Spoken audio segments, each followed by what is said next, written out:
right, let's talk college ball here on the Monty Show. Can Texas Tech save the Big 12? I think this is a huge discussion. I think it's a huge week for the Big 12. I think the entirety of the Big 12's hopes rely on the Texas Tech Red Raiders. And I think, again, this week, Kansas, this represents a game that they should win by 20. Now, they're 14.5 at 58.5, which means people don't think much of Kansas scoring a lot of points. I actually think this is going to be a shootout. But Jake, do you or do you not think that Texas Tech can carry the hopes of the Big 12 to the playoffs?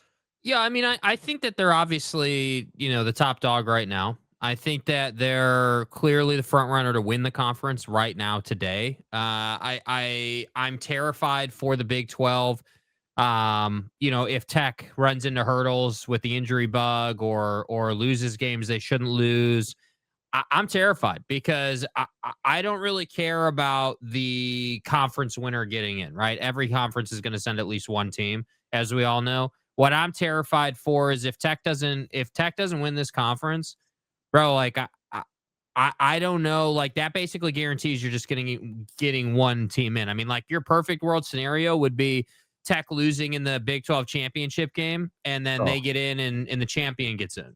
That would be ideal because allegedly we don't punish teams for losing your conference championship game, which I still don't buy, but that's what we're being told. So I just think I don't know. Can they save the Big 12? I mean, is saving the Big 12 getting two in? I mean, is that what we're saying? Because that's what I think the real question is. What is the best case scenario? That's the thing. Yeah, I think the worst case scenario would be Texas Tech not getting to the conference championship game would be a disaster because I think people want to put Texas Tech in the college football playoff. Mm-hmm. I think they're ninth right now in the AP. Do I remember that 10th, right? I think they're 10th, right? Cody Campbell is a guy that people really, I think, want to root for. And I think ninth, excuse me, you were right. I think people want to root for Cody Campbell. Now, is Texas Tech better than the Georgias or LSUs or Tennessees? Yeah, I actually think right now they probably are because I don't think Gunnar Stockton is capable. But doesn't Texas Tech have their own quarterback problem? I don't know. I believe they do. Right? See, I mean, we're a little different. So you would take, okay, if it's in Lubbock, you would take Tech to beat Georgia. I would. I think the defensive line at Texas Tech is amazing. I think they have played really, really well.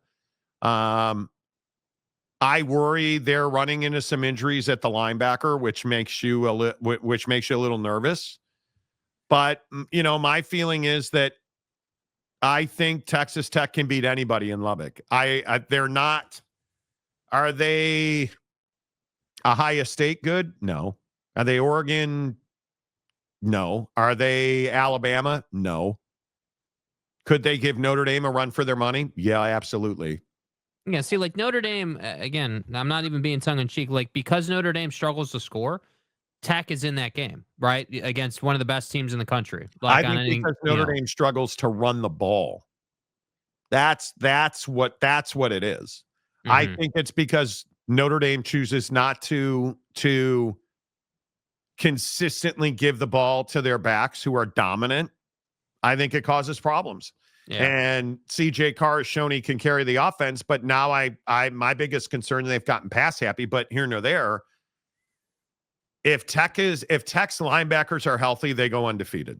Mm-hmm. It's as simple as that. And I think it's a big question. I love that this is a huge game for Lance Leipold. I think it's massively important. Kansas cannot go to Lubbock and get blown out. And they own Kansas. I think the number's like 23-2 in their 25 games played. Texas Tech has won 23 games out of 25. They own the Hawks. You have got to go to Lubbock and compete. And I think Kansas can. That's a huge question mark, though. Like, I really worry about I really worry about Kansas's ability to compete. And if Jacob Rodriguez doesn't play in this game for Texas Tech, I would be very concerned. He's questionable. I've raved about him on this show all season long. I think he's one of the best linebackers in the conference. So you feel like do you think Kansas is a threat to win this game, or you just think they'll cover? If Jacob Rodriguez doesn't play, I really worry. That would worry me. I don't care about cover. I think Kansas doesn't want to cover. Kansas wants to win. And if Jacob Rodriguez doesn't play, they have a better chance to win. There's no doubt about that. I mean, well, my main point is if you're Texas Tech, right, and this number is 14.5 in your favor, obviously. Yeah. You know, we all know that it matters how you win and how you lose. And so if Tech, wins by a field goal, let's say at home against Kansas, that's not going to help your odds in the CFP. But if you think about, or in the AP, I mean, the AP top 25, but assuming, like, if you look at the teams that are around them in the AP, like, I have no doubt that Oregon's going to dispatch Indiana. I have no doubt about that. So Indiana will be gone out of the top 10. And then, I can't remember who's Georgia got this week, because Georgia's right behind you. Georgia's got your mom. Let's see. Georgia, who's Georgia got this week? Oh, Auburn. Yeah, Auburn. Georgia's going to beat Auburn. So theoretically, they're going to move up a couple spots. So I just think you're that just it's important. That confident Georgia's beating Auburn.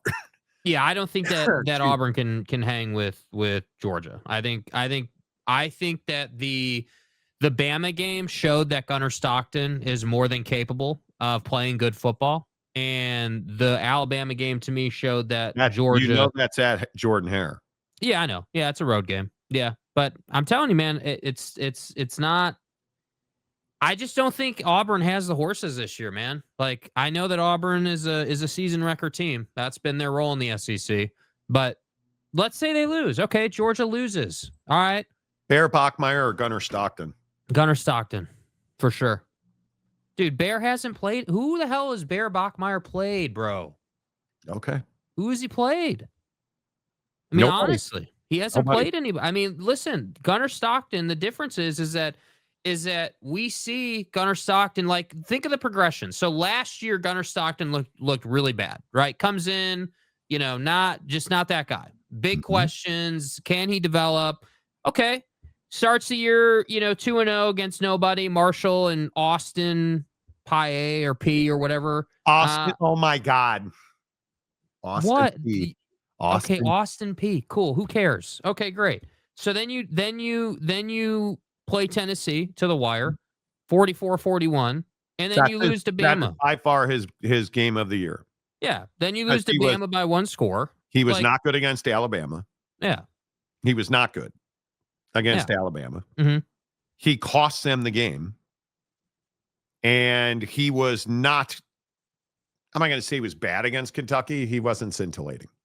And again, this is a guy who's only thrown the ball 132 times, and he's got 6 touchdowns and 1 pick. And he's a much better runner than he is a thrower. I don't know. I don't love Gunnar Stockton. But isn't that the same description of Bear Bachmeier? Well, the obvious difference is Bear's a true freshman and Gunnar Stockton's an upperclassman. Yeah. I mean, he's a junior and he's not young. But it's his first season playing. I have real questions about Gunnar Stockton. The hairline, certainly. His ability to throw the football in big games, dude. I'm not that guy. I do not buy into what Gunnar Stockton's doing. I don't love him at all. Well, my main point is that Texas Tech needs to beat the brakes off of Kansas, and I don't think they're going to do that. The brakes off of Kansas. Yeah, but at the same time, if you don't do that, if you win by, one possession, a touchdown, I don't know. I have concerns. I mean, you're going to get help with Indiana losing. If Georgia loses, that's also helpful. It is. So, oh God. All right. I got a DM from Oak State James just now. Oh, just now. What are we doing? If it's a picture of a girl with duct tape around her wrists in the trunk, I don't want to know. Dude sent me a picture of a crashed mobile home on the side of the road. Why? Why, James? Why? I will never understand. He's saying that's what's taking him so long to get home, is that there's a traffic backup because of the crashed mobile home. Okay. Just okay, bro. Make sure you leave the show on. We need the watch time. Yeah, we need the watch time, bro. So thanks. I will. It never ceases to amaze me. Listen, I get weird DMs all the time. I get people who send me pictures of their, like this guy, Kevin, who I've never heard of, not one time, had no idea that Kevin in Orange County, California, shout out, or I think he's in Rancho Santa Margarita. Hello. Sent me a picture of his daughter holding his iPad watching the show. I really appreciate that. I get people who send me DMs of liquid death in their grocery store. I really appreciate that. Hey, wait, how's the water filter thing going? Did you get it yet? Yeah, it's sitting over there in a box because I'm moving tonight. So I'm not. All right, fair enough. Yeah, fair enough. I have not even. I am. Wait, anyway. So you get into the new place tonight? Or is it tomorrow? Well, tomorrow I can take, but I'm going to continue to destroy my $100,000 BMW by using it as a moving truck. So it has these beautiful bucket seats. Never mind. The point is, I'm going to load up all the superfluous stuff that I don't need. Yeah. And it's going to go over tomorrow. I get my keys tomorrow afternoon. Start moving the stuff. Like, I'm ready to. Nice, dude. I am ready to. But anyway, the point is, I get all kind of weird stuff from people in DMs, and I got a DM of somebody sending me a picture of my car in a parking lot at Chipotle. Why don't you just come in and say hello, man? Like, I'll never understand the DMs. They're not trying to bother you, bro. That's all. I'll never understand the DMs that Oak State James sends. Doing stupid little gang signs for TCU. Okay. Take Manjaro. Farts are nonstop day or night. I'm on Zepbound, which is sort of like Manjaro. I don't have that at all. Is the Big 12 worth saving? Yes. What do you mean? Is it worth saving? I think the SEC is by far the best conference in the country. I don't even think it's close.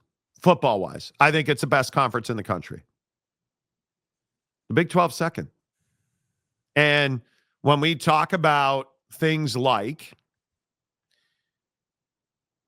Texas Tech, BYU, Utah, Arizona State, Iowa State, that right there are 5 teams that at the end of the year could be in contention for a spot in the college football playoff. How many teams in the Big Ten can you say that about? Right now, it's Ohio State and Oregon. Maybe Sunday morning or Saturday night, we'll be talking about Indiana. Probably not. Who else in the Big Ten? I don't know. Does SC win this week? It's an interesting question. I think certainly you look at that game, and I think it's make or break. I certainly think it's make or break for SC. SC's 4-1. And if you go to Illinois and lose that game the way they lost that game, and then they got Michigan. Can I finish my sentence? Sorry. If you go to Illinois and lose that game the way they lost that game, and then you come home and lose to Michigan with a true freshman quarterback, you're not worthy. Mm-hmm. Right? And really the truth of the matter is, I think it's Oregon, Ohio State, and Indiana. Those are the 3 teams worthy of a college football playoff spot at this point. I mean, I still maintain, Washington. I would love to say Washington has a chance. They've got Oregon. Don't they end the year with Oregon, I think? Huge game. But they also have Rutgers and Wisconsin, and they don't have a great schedule left. So of the 1-loss teams, Washington probably ain't it. SC, if they win out, because they've got Michigan, Oregon, and the Irish, and it's Michigan and I want to say it's Michigan and Notre Dame back to back for SC. USC's got a chance, but is it likely? It's probably not likely with that schedule. I look at Illinois. Illinois lost the only game that mattered to them so far, and that would be Indiana. Now they've got Ohio State this weekend in Champaign. Your season's on the line. You lose to Ohio State, you might as well just not play the other 5 games. And as far as Michigan goes, I think Michigan's got every chance because they've got Ohio State left at the end of the year. But they play SC, Washington, Michigan State, Purdue, Northwestern, Maryland, Ohio State. You've got to win the next 7 games, and the chances of them doing that are slim and none. And I just think Sharon Moore is a shitty coach. I think he is a real problem for that football team. Mm-hmm. So I don't know. I mean, I think that RV on the side of the road has a better chance than Penn State's got. The Epsteins aren't going to the college football playoff. Epsteins aren't going. Indiana's not going. It's Indiana has a legitimate shot. Indiana right now, they beat a number 9 Illinois team. It's a legitimate win. You got to go on the road and win. Michigan's got to go to SC. Indiana's got to go to Oregon. Got to win that game.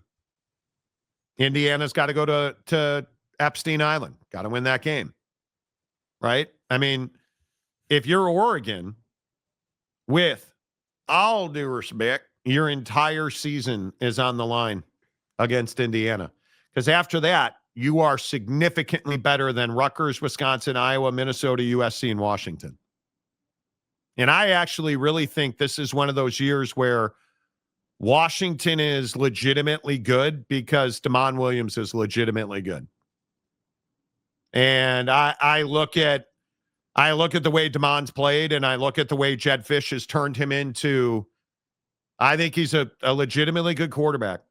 And you look at the numbers he's put up. I mean, the guy is completing 73% of his passes, only 131 attempts. So it's not like he's one of the 150, 160 guys. But 8 touchdowns. He's got 2 more running, 61 rushes. He's got 61 carries on the year. It's a legitimate dual threat. Washington's got a quarterback, right? So I think when you look at all of these teams, the head coach is going to determine it. And this is the conundrum with a Kurt Cignetti. Do we believe that Kurt Cignetti's a guy that gets his team ready to play every single week and can go to any venue on the road and win? Not yet. Ask me Sunday morning. Because if he wins at Oregon, then now we got a conversation ahead of us. I would be shocked, honestly. I would be absolutely shocked. They got some mean mofos on that defense. And when you look at Indiana, Oregon, somebody's going to get their balls beaten in this game. And it is one of those games where we figure out who wants to play football. This game's going to hurt. Sunday morning, you're not going to want to get out of bed. You think LeBron's sciatic hurts. Dante Moore is going to feel some pain. Fernando Mendoza is going to feel some pain. Who's a better quarterback, Fernando Mendoza or Dante Moore? Because I think that is a hotly contested conversation at this moment. And I know most people are like, oh, here comes fat Mormon guy, doesn't know shit about football. I'm telling you, Fernando Mendoza might be the best quarterback in the country. I know it's wild, crazy stuff. He might be the best quarterback in the country. Better than Ty Simpson, better than Dante Moore. Because I think there's only, again, I know Jared Goff is in the NFL, but there's only a handful of quarterbacks in college football you could say is the best quarterback in the country. Mm-hmm. Ty Simpson, Dante Moore, or Fernando Mendoza. Because who else is even in the conversation? Yeah, nobody right now. That's it. That's the entirety of it. And I am telling you, we're going to win a Heisman Trophy on Saturday. Are we Oregon or are we Indiana? because one of them is going to win the Heisman Trophy. And my guess is it's Dante Moore, because I think that is a dude that just loves the spotlight. Loves it. Dan Lanning has turned him into a baller. And this is the game that I think will define Dan Lanning. Because if you can beat Penn State and you can beat Indiana back-to-back like this, you might be the best coach going. Right. Because this is what you get when you're the Pac-12, you melt down and you wind up in the Big Ten. You go to Penn State and then you come home for Indiana. You know how difficult that is? So my feeling is that we're going to find out real quick. Have you seen a single snap of Fernando Mendoza? Yeah, I mean, I think I agree. He's in the conversation to be one of the best quarterbacks in the country. Yes, I have seen the best quarterback in the country. Yeah, I think that's reserved for people who play top 10 competition regularly, and he's not doing that until now. And it's all cool that we want to call Illinois, the 9th ranked team at that time, some great win. But with all due respect, Illinois is not stacking up against the best teams in the country. I think we can all agree on that. They've been a nice story, but I would not have them in my best teams pool at any point this year. So then I go to, okay, well, if you look at who Indiana has played, Oregon will be by far their best opponent so far this year. Not even close, right? Like Oregon is way better than Iowa, way better than Illinois, and you've got nothing before that. So I think it's easy to be like, hey, Fernando Mendoza's looked really good. He has, but he's looked really good against those teams. And it's easy to say, okay, well, it's a lot to ask to go east than to come home and play this game. But what I would say, absolutely right. What I would say, my opinion is that while yes, some of those things are challenges, that's your life in the Big Ten. And so a good team. And you signed up for that. You signed up for that. Absolutely. 100%. You signed up for it. You're getting the TV money. You don't get to have it both ways. So you get to get your ass on a big boy plane and fly to the East Coast and fly back. That's part of it.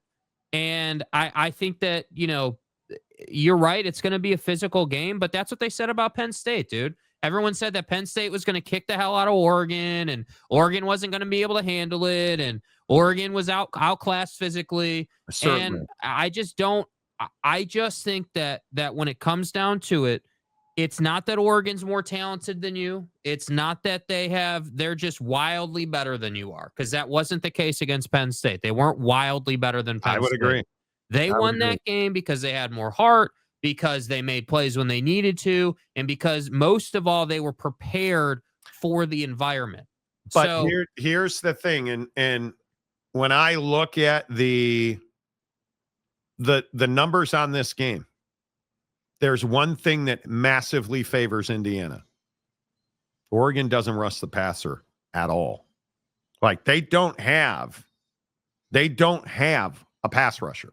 They don't have, if you look at Oregon, they have one real quality opponent, Penn State. They went to the Epstein Island and won. But I also look at this idea that, okay, well, Oregon hasn't played anybody. And what did you just say about Indiana? Indiana hasn't really played anybody.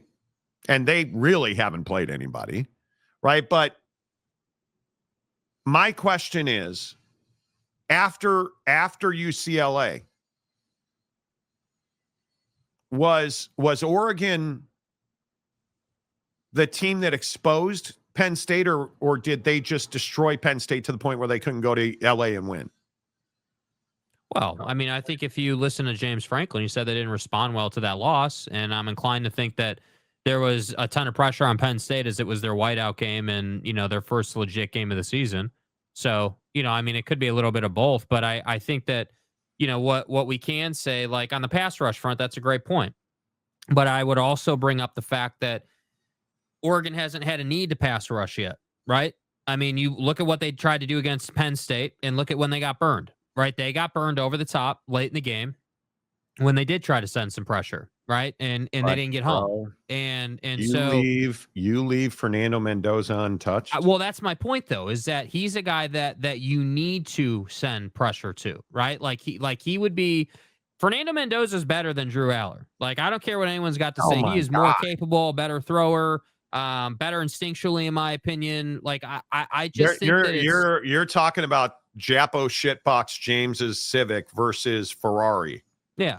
Fernando, yeah. I am telling you. Bro. Is it every day on this show? This is the, yeah, I mean, come on, dude. It is what it is. Yeah. Fernando Mendoza just rolled up. Like I said, I mean, this is our last show. We're retiring after this. So Monty's left the set. And bro, there's like a whole armada of fire trucks. I'm like, what the fuck? And the building's burning down. And yeah. Like, for instance, dude, they're literally running a hook and ladder up to the top of a parking garage across the street. And there's like one of those paramedic fire trucks. And do you think they only do this because they know the Marty show's on the air? Yeah, I think they're streaming it on their phone, and they heard you trying to knee pad Fernando Mendoza, and they turned on the sirens. Or that's what are happened. They looking for an RV that overturned on the side of the road in the metro? Yeah. By the way, update. I don't have any DMs from Dana Marie, so I'm inclined to think that it is actually a burner, and it is what it is. Yeah, I think Dana Marie's a burner account. I think we have established that. No, my building's not burning down, and stop texting me during the show. Oh my God, Monty, is your house burning down? Are you okay? Do you need us to send aid? But as far as Indiana, Oregon goes, I think my biggest concern in this game is that Oregon doesn't get in the backfield. Their PFF statistics, they are one of the, I think they are third from the last in FBS in disruptive plays behind the line of scrimmage. Tackles for loss, quarterback pressures. Dan Lanning's Oregon Ducks are one of the least productive teams in their opponent's backfield. And that's scary. Against Fernando Mendoza, who is one of the most accurate passers in college football. And I am telling you, we're going to find out. I think he might be the best quarterback in college football. And I think it's up for debate. Dante Moore has been really good and really dynamic, frankly. Mm-hmm. Oregon is they don't turn the football over. They don't make a lot of mistakes. I think they have one turnover in the Northwestern game. They don't commit penalties. They don't give up field position. The offensive line, I think their offensive line has been one of the most dominant units in college football, bar none. I think Oregon's going to win this game, but I think it is one of those games where if I had to guess, Oregon is going to go to Eugene and Wilt. And I think it's going to be awfully difficult to get into a firefight with the Ducks at home. Mm-hmm. And I think that's what will inevitably happen. Do you think Oregon wins? I think Oregon wins. And I think it could be 10 points on a late score. Yeah, I think the whole conversation around pass rush and like where they rank in FBS, part of me wonders, okay, well, is that because they don't have guys to rush? Because to your point, they don't have some premier pass rusher, right? Or is it more like it's half that they don't have a guy who pass rushes and half that they haven't necessarily needed to send pressure yet. They've played back. They've played a different scheme that, has worked for them. And that's what I'm really interested to see. I don't think so. It doesn't feel like that. I like Tosh Lapoy, and I think their defense is effective at doing what they do. I don't think they have the horse up front, because if you did, you would have deployed it. You went to the knuckle deep boys, and you didn't get a pass rush. The Star are good against the run, though, right? I mean, really good against the run at the line. So yeah, I am just trying to figure. I am trying to when I look at Oregon, and I look at the way that they play football. I just don't see a dominant. I don't see a dominant pass defense up front. And I don't know how you fix that week to week, because I don't think you do. That's my opinion. You can look up and down their statistics, and I PFF, like they're not, they're just not elite at anything from the line of scrimmage into their opponent backfield. Mm-hmm. Which is very rare for elite teams. And it's why I tend to hesitate when we talk about Oregon's long-term scope of like winning a national championship. I don't see that in this team, because you've got to pressure the quarterback to do that. Yeah. I guess we'll find out, right? I mean, I feel like there's a better chance that Oregon dominates Indiana than Indiana going there and winning the game. That's just based on what we've seen Indiana do in big games. Based on the fact that Oregon has shown their quality against good competition. And I also think, too, the thing that the Penn State game I feel like showed is that, Dan and that staff have the ability to put together really effective game plans and just have their guys ready. So we'll see. It's all about consistency, right? Can you do it week to week? Can you do it against different opponents? What is not in doubt is that Oregon will be fired up to play this game, and the energy will be there. So I think it really depends on what kind of start Indiana gets off to in that environment, because it's not an easy place to play.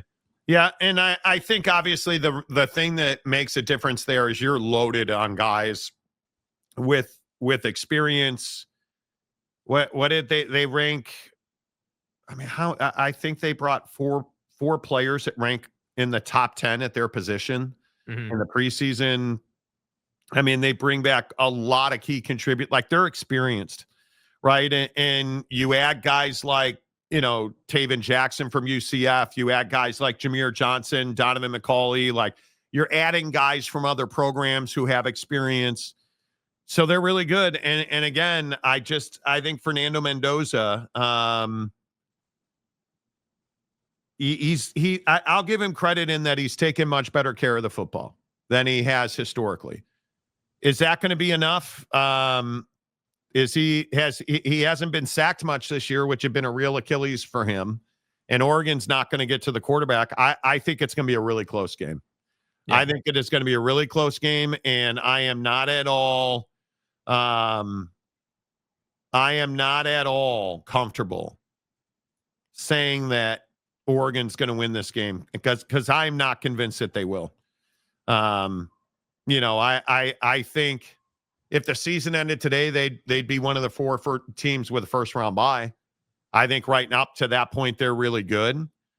But I look at Indiana, and man alive, I think Indiana is very good, very, very good. And I don't think this gets into the 30s, but I could see a 28-24, 28-27. I mean, if Fernando Mendoza can, if he can run his ass off, but they're really good. They're really good against the run. Like, this is going to be the quarterbacks who are going to have to win this game. Yeah. So that's where I would go with it. I think this is going to be a fun game. I'm going to stick with Oregon. I'm going to stick with Oregon, and my probable score is going to be 28-27. I'm going to take Oregon. Okay. Yeah, I'm going to go 24-14 Oregon. 10-point win. Defense shows out. One turnover for Mendoza throwing the football late. So you think he turns the ball over? Once. Yeah, late. Trying to come back into the game. Boy, if he turns the football over, look out. And I would just remind you, this team's pass rush, Indiana's pass rush, is currently 11th in the country. And we'll see. Against who, though? Yeah. Yeah. Yeah. Yeah. I'm not all right. Dude, you're That's not. it. So that's what the game comes down to, though, right? And I'm not saying that I'm not even disagreeing with you about the stats, but what I am saying is that the stats are a little bit. Stats can be a great thing to kind of get a feel for a game, right? Which is what we're doing. But I also think that I'm not just going to be like, oh yeah, they're the 11th pass rush in the nation against one quality opponent. Right, but You I know, think against you also have to look into what goes into that. Like at PFF, it's a lot of player versus player, matchup versus matchup. So you're right. But then do I downgrade Oregon, who I think is 4th in the country in PFF in coverage? I probably don't. I probably don't. But who's 3rd in the country in coverage? Notre Dame. Is Notre Dame the 3rd best coverage unit I've seen? No. No, Yeah. certainly not. But Notre Dame, I think, is rated like a 91 in coverage, and Oregon's rated a 90. Right. So I don't know. I think when I look at some of these numbers and I look at the way this game's going to play out, Indiana is not the best team in the country. They're rated. Are they better than Penn State? Significantly. Because I think they're tougher. And I think Fernando Mendoza is a much better quarterback. So, King of Thailand, Indiana going to Oregon is loser 9 out of 10 games. Could be. Do you think it was like the Will Howard Ohio State Oregon game? Something like that. You know, where you've got late game antics and, you know, at Autzen. Obviously, you're talking about at Autzen? Yeah, the one at Autzen. They lost? Yeah. Mm-hmm. Boy, that absolutely could be. You might be very right about that. And if you are right about that, I think you're looking at a situation where, you know, I feel like that could be something spectacular, dude. Like that could be, if it's that types of situation, if it's that types of game, this is a 38-34 game for Oregon. But, you know, yeah, I could be wrong. Mike Smith, Notre Dame does not have a quality secondary like West Virginia, but they are still solid. There you go.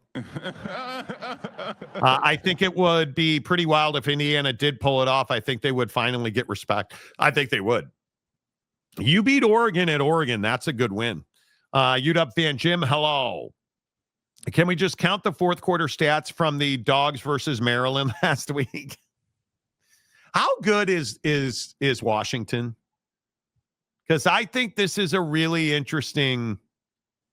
It's a really interesting question. You hung tough. You hung tough against Ohio State. You dominated Colorado State, UC Davis, and Washington State. And boy, it was a little too close for comfort against Maryland. But I don't have a real handle how good Washington is, which is why I wonder if Jed Fish takes the UCLA job, which I think will be offered to him. Yeah, I mean, you've got Rutgers at Michigan, Illinois at Wisconsin, Purdue at UCLA, and then Oregon to end the season. So you should be a one-loss team going to the Oregon game, which is in Seattle. I'd remind you. I mean, here's the thing. I don't trust Washington enough to say that they will go to the Big House and win just unequivocally. They should, but will they? I don't know. I think nobody goes to the Big House. Well, I mean, Texas did, and Oregon did. Yeah, good point. But like the Ohio State game, so like, I don't know that I agree they hung tough. I think that they played a good first half, and then Ohio State decided to start playing and kind of took over the game. Julian Sain was significantly better in the second half than he was in the first half. So like, he didn't get blown out. It wasn't like a 40 to 10 loss or something. But like, he didn't really score. I mean, he scored 6 points. Like, so I mean, they'll score more against Michigan. They held Ohio State to 357 yards. That's saying something because that offense is potent. Yeah. Right. But the problem is they couldn't move the ball against Ohio State. Like I think they only had like 230. So, you're not. I would say they're solid. I don't know that we can call them a good team, but they're solid. They're solid. I would agree with that. I don't. London Calling movie is so, but it was cool seeing Louis Lick guy. He does a good a-hole character. Yes, he does. Boomer Sooner, Indiana for the upset. Nah, I don't think so. Hey, Boomer Sooner. Did you see what Pete Thamel just tweeted about your boy? In line to try to play? Okay. So you're saying it's not as healed as everyone wanted to make it out to be? This is a mistake. I'm really worried about this. I am really, because this, hey, boy, you may know this, you might not. This is a big game. What? And the quarterbacks are the story of this game as well. John Mattayer, Pete Thamel, Oklahoma quarterback, John Mattayer. You're never going to say his name differently. John Mattayer. Hey, boy. John Mattayer is in line to attempt to play against Texas on Saturday. What does that mean? Hey, Pete, just really quick, bro. Can we not get Buddy in an OU uniform instead of a Washington State uniform? Any chance you could update that, please? And I know that tweaks people's nips. It should. He's not there anymore. Like, what are we doing? Those dudes hate that. He injured right hand will be monitored, and there's no certainty he will be able to go. He's listed as questionable. So you're saying he's going to play. You're saying he's going to play, or you're but he's going to have a glove on. Are they making an excuse, or is he going to play? Are they trying to psych out the Texas defense, or is he actually going to play? Because I think he's going to play. How much better is a 50% John Mateer than Arch Manning's been this year? John Mateer. Oh, John Mateer. John Mateer. Let's see. Can we stop this shit with Arch? No, he hasn't earned us stopping.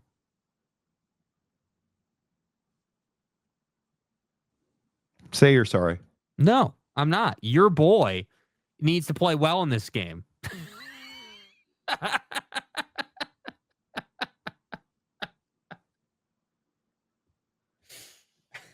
I'm giving you a fucking answer. No, you're not. I am telling you now. Yes. Shut up. I am telling you now. I am telling you now. It's not Arch Manning. I have no life right now. I am stuck in a rental apartment, corporate housing. I've watched a lot of Texas tape this week. Yeah, that's stupid. It's not Arch Manning. And you're stupid. It's not Arch Manning. I am telling you now. It is. I think I am as convinced as I have ever been. It's hard for me to even say this out loud. Texas's offense is not talented. It's not talented. And I know that is probably shocking for some people. I've spent a lot of time watching this team play football this week. Their running backs are horrendous. And their offensive line is horrendous. And you know the shocking thing about Texas? Their wide receivers are not fast. That was a masterpiece of dog shit. Hey, Steve, what are you doing? Because this defense is unbelievable. The Texas defense, I am back on the Texas and Ohio State are very close defenses. This offense is not talented. And I look at Arch Manning, and I am telling you, Arch Manning is not the issue. He has been significantly better the last 3 weeks. And he is not why they lost to Florida. I am gonna die on this hill because I have invested in Arch Manning not being shitty. And you just have to snap out of it a little bit. Yeah, buddy. And I believe after a lot of legwork this week, I personally believe I personally believe that Iraq. Arch Manning could go to the Iraq and be the best quarterback in the military. Because some people don't have offensive schematics, such as in like Arch. And yeah. You guys see the video of him walking into practice the other day. And I don't know how many people saw this, but look at the look on his face. Oh, fucking God.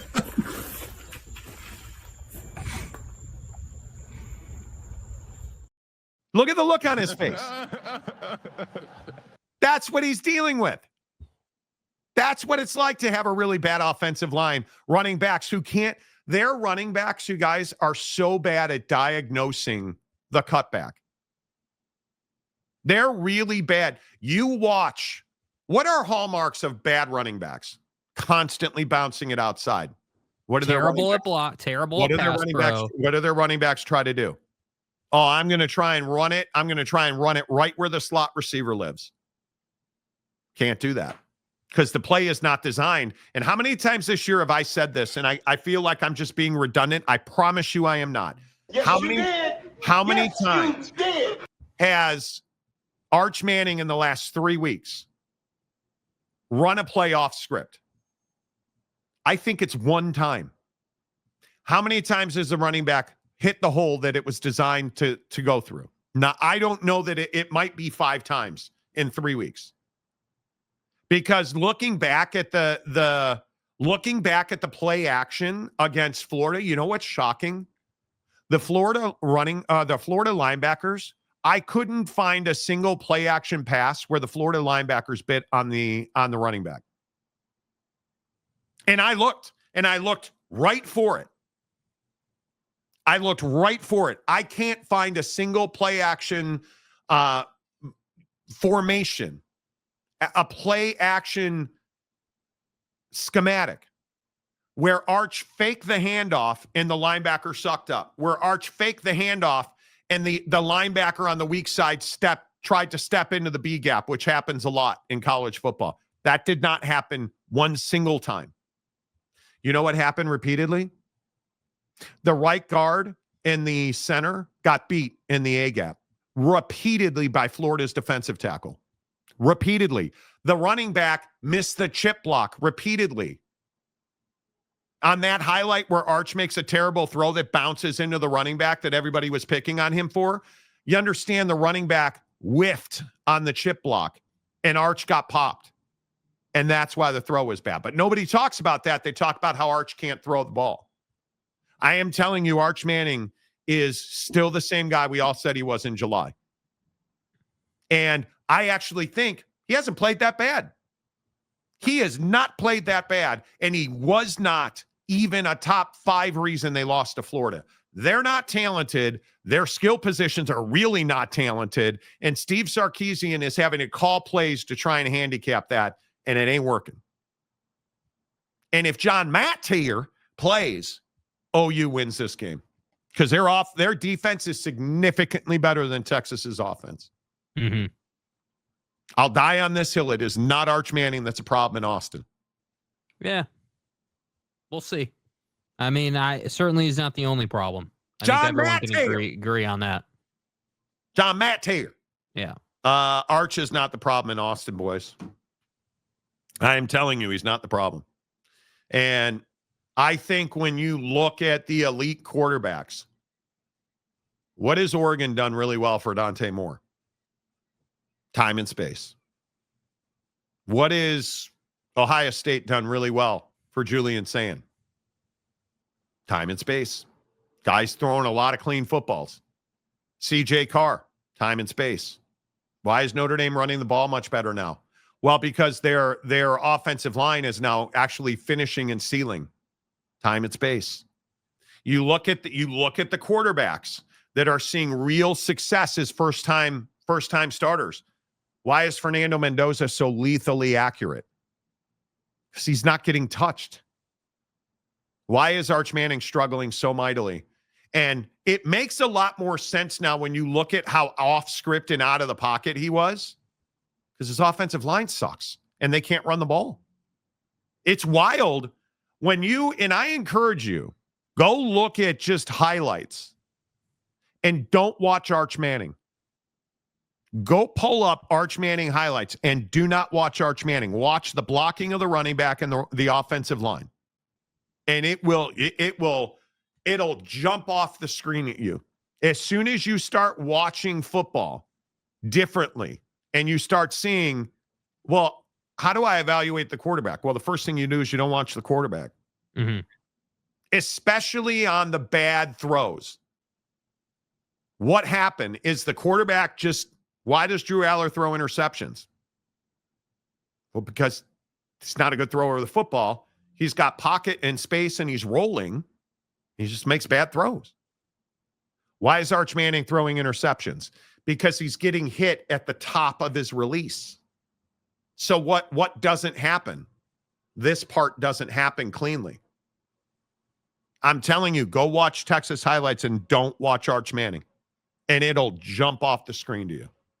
Yeah. I think he hears footsteps and gets happy feet. I agree. I think he's trying to get away. Texas as a whole sucks. Well, Boomer, I wouldn't be saying that out loud on the Thursday before the Saturday of the rivalry because their defense is really good. And John Mattair, he might have more than a busted hand. He might have a busted ass if he plays. Yes. Because what's he not going to be able to do with a bone fracture? Because and I'm not a doctor. Monty ain't no doctor. Just a fat Mormon who's dying soon. I think that's what can't he do? Has anybody thought about this? If John Mattair plays Saturday, what won't he be able to do? Won't be able to run the ball. Why is that? Well, because his right hand's broken. How does he carry the ball? With his right hand. He's going to have to be, if you want him to play in November, he's going to have to be a different quarterback. And I think that's setting yourself up to lose this game. Yeah, see, I actually think it's the other way. I think that because of this broken hand issue in his hand, he's going to be limited throwing. And so he's going to have to run. Where the bone is broken, I wonder if I can find that picture. Where the bone is broken does not affect his release point. What they're worried about is the bouncing it off of a helmet. When it comes to throwing, they're not. He has the hand mechanics. And I was looking at the freaking graphic and I meant to get it and I didn't. Right here. Here it is right here. John Mattair, the break in his hand is not problematic for throwing the football. The break in his hand is problematic if you bounce that MFer off of a helmet. I try to move fast and my mouse is like, nah, bro, you're fat. Go slow. Here's the break. Look at where the break is. It is here. It is here. Right? So he's got this, right? Because if you think about the way you hold a football, right? This is what is going to be lacking in strength. It's this grip with his thumb. But his hand is big enough that he can compensate for that and he can use the laces. What he cannot do is tuck the football, because when you tuck the football, right, you're tucking the football with this. What's exposed when you do? You're opening up the injury, and he's going to apparently wear some kind of Kevlar hard plastic plate. But if he bounces that hand off of a helmet, or if he's running and he takes a shot, or if somebody tries to slap down on that, because he's got sutures in there and he's got wire in there. And I think, because I don't know if you guys can see that top right-hand picture. Mm-hmm. You guys see that little gray line? If you see the letter K and you go straight up between the two wires, that's where the fracture is. It is worst case scenario. It is worst case scenario. And I think that's the problem, because it's not, I think some of the Twitter doctors, the orthopedic guys, there's a bunch of doctors on Twitter that Biologics. explain the biologics, the human, non-human, Biologics. you know. Human or non-human? They were saying that this is all fine. It's the strength here and getting hit on the injury site. So it's a real risk for him to play, because that bone is still soft. Where the fracture is, it is probably calcified to a certain extent. The reason he's able to play in 2 weeks is because they've put wire in there to hold the fracture together. What really do we have to lose? So I think it's going to be very interesting to see how that all plays out. Yeah. Hard to do the guns up. Pew, pew. Very true. Monty Biology Bone Podcast. Exactly. I'll bone your podcast. Yeah, dude. He re-injures his hand. He won't be able to grip things 21 times a month. You know what I'm saying? Bro, this is a family program. Speaking of which, pew, pew. McCann. Yeah, he had to drop out of thumb wrestling championships this year. It was a huge loss for him, too. OU had real hopes of winning the thumb war championships. You know, top of the third inning, Dodgers and Phillies are scoreless in game 4 of their NLDS series. Yankees are out. Cubs will be out tonight. And the Phillies are trying to hang on. I hope we get another Schwarber today. But I got to be honest with you, Glass now looks really good for the Dodgers so far. Hey, Calford gifts 20 Monty Show membership.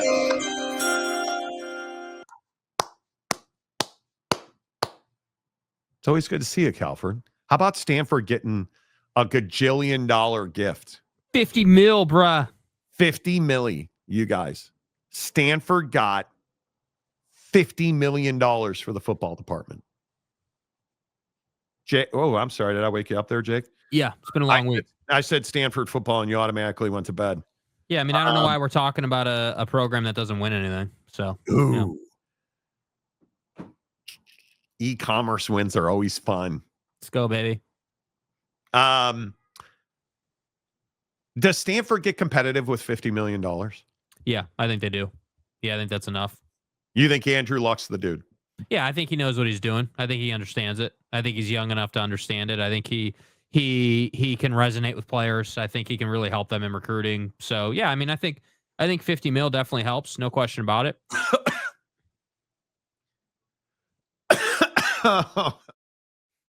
The dreaded water choke. Who goes to the college football playoff first, if ever, Stanford or UNC? Oh man, dude. Well, now that the hoodie is back and they got a full endorsement on that, you know. This is such a dumb story. Oh, we're committed to him and I'm committed to them. Neat, man. Your commitment to UNC. Are you more committed to UNC or your girlfriend? I can't figure it out, you know. The idea that you I don't remember who sent it to me. It might have been Wally. And Wally, my guy Wally, who is a massive ACC Virginia Tech homer, sent me a story Tuesday about Bill Belichick going on an actual vacation during the bye week. Wait a minute. So you went on a vacation and he left Chapel Bill, went on vacation. You can't do that as a college football coach. He went on vacation during the bye week. Hey, apparently you can. Well, not if you want to win games. Here I am. Hello, Instaface. And then the fact that Michael Lombardi's telling people, oh, we knew we were going to be terrible this year. Oh, is that what makes you feel better at night there, Slick? Here's the thing. In the NFL, you can go get free agents. You can go buy guys. In college football, you're selling a dream. As much as you need NIL funds to get guys, who in their right mind is going to get in the portal and choose Bill Belichick over anybody. Imika Egbegbo. No, he won't. Amika ain't coming through. But you know what I mean? Like, how are you at North Carolina going to fix this disaster? Yeah, I mean, you need to make a choice on Buddy, first of all. I mean, you have to decide how seriously you want to win football games, because I don't think anybody You're not. Yeah, but I don't think that anybody believes that Bill Belichick is going to be some prolific college football coach. That's the first thing. So like there needs to be. You think that ship has sailed already? Yeah, I just think he doesn't take it seriously enough. Yeah. Really? Yeah, I don't think he takes it seriously enough. I don't think he's got the right demeanor for it. I struggle to see him ever becoming, a CFP contender or even an ACC championship contender. You guys, you really get in the comment section here. You guys have already written off Bill Belichick? Yeah. The victory has already been won. Wow. That's crazy. John Gruden to fill in for Belichick while he is away. Nah, he ain't a fit at Chapel Hill. Dude. That's I just don't know. I don't know how you fix this, because why would somebody get in the portal to go there? Because you can recruit high school kids all day. I mean, bring your hot girlfriend; they'll sign on the dotted line. Well, I mean, the idea is that that Bill Belichick's got NFL relationships, and you have more resources, but you're not selling a dream to a high school football player. Yeah, right? You're selling a dream, absolutely. And but I think they have a really good recruiting class. I think they have a top 10 recruiting class. But what does that matter? Yeah, it doesn't matter at all if you're on vacation during the bye week and you don't take things seriously. And that's what I really struggle with this, is that I don't feel like Bill Belichick, really takes seriously that being a college football coach is 365, man. There is no time off. I think they're going to lose because they will not win the transfer portal. You're Dabo Sweeney, and people don't want to play for you right now. Yeah. And the vibes aren't great. I think that the other problem is it's a basketball school. I mean, I think that if you're a college football player at the high school level, I think it matters. If you want to play big time college football, I don't think you're going to. I don't think your first choice is UNC. Well, I didn't say it was their first choice, but North Carolina puts guys in the NFL. I mean, you look at Trubisky, you look at Drake May, they put Ronald Curry's they put guys in the NFL. Yeah. North Carolina has legitimate NFL stars. That's where it starts. They have legitimate boosters and NIL money, and you can get a really good education there, and you get to hang out with Michael Jordan, and you get all the Jordan and Jordan brand and Jordan shoes you want, and because of Bill Belichick, you were supposed to be on TV every week. But now you're getting they're not losing, they're getting humiliated. Yeah. That's why you're going to lose in the portal. I would not. What is Stanford then? What is UCLA? Right? Those are basketball schools. What is Arizona? Arizona's a basket. Lute Olson far more than Noah Fafita. Yeah, which is why I don't think if you're trying to play big-time college football, you're going to Arizona. Bro. Yeah, that hit by pitch is gnar. Oh, my God. Oh, my God. That is, God, dude, I don't even know who that is. I'm not sure. Is that Call? I'm not sure who that is. One of the Dodgers just got hit with a fastball in the back ankle. It is Call. He got hit in that looked like it hurts. So he'll be lucky to be able to walk in the morning once that stiffens up. I fouled a ball off my front ankle like that, and you're exactly right, dude. It blows up. Yeah. That's amazing. What are we doing here, kid? Look at that. Calford gifts 20 more Monty Show membership. Appreciate you, buddy. Thank you so much. Thank you. Really appreciate that. Joey Harper, does Missouri have a shot against Bama? Oh, yeah, more than a shot. I think there's a shot Missouri wins that game. That's one of the most difficult games to look at. I don't know which way I would go with that. But, yeah, is what it is. All right. Great minds, O'Marion Hampton.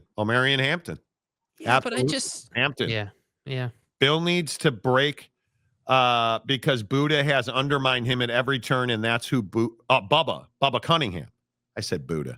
Bubba, and that's who Bubba is. Well, Bubba's always been a red ass. I don't think Bubba's undermining him. I think I agree with the